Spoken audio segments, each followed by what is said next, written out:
Chapter 15. Use gratitude to rewire your brain.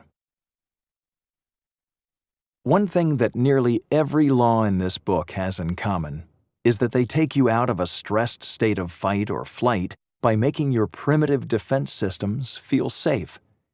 This is how the world's most successful people find the power to change the world.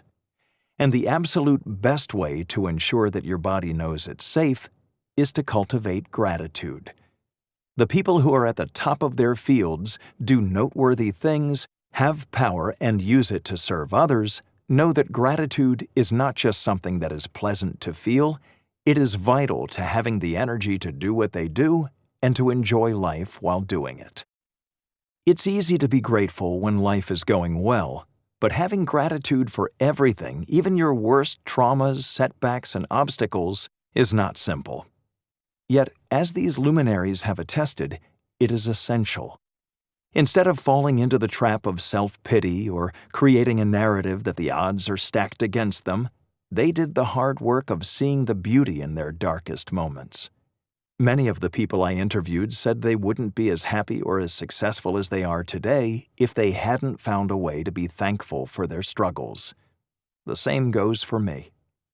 I'm grateful that I lived in a house full of toxic mold that completely jacked up my biology. I'm grateful that I lost all my money and had to keep working.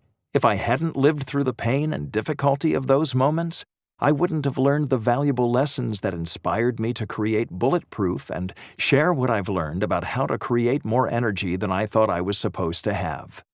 It took work to make myself feel that way, because my natural response was to feel pretty pissed off about the whole situation. But that work pays off every day because I don't carry the burden of anger anymore.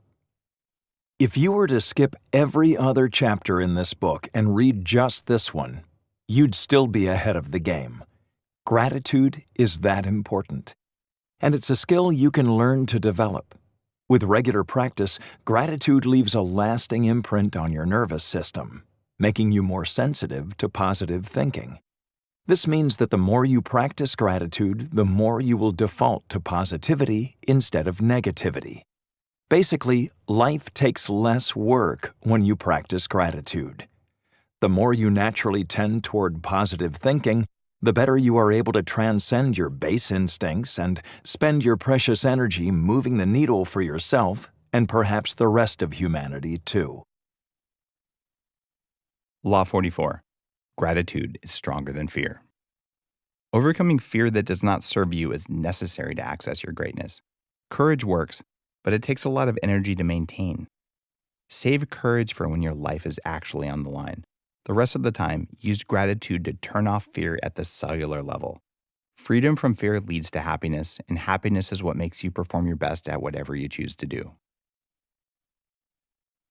One of the most impressive guests I have learned from is Dr. Steven Porges, who is a distinguished university scientist at Indiana University, where he directs the Sexual Trauma Research Consortium at the Kinsey Institute. In 1994, Dr. Porges changed the face of medicine when he proposed the polyvagal theory, which links the autonomic nervous system to social behavior and provides a physiological explanation for behavioral problems and psychiatric disorders. His work has profoundly changed the way scientists approach the topic of mental health and offers insights into the functionality of stress that can benefit us all.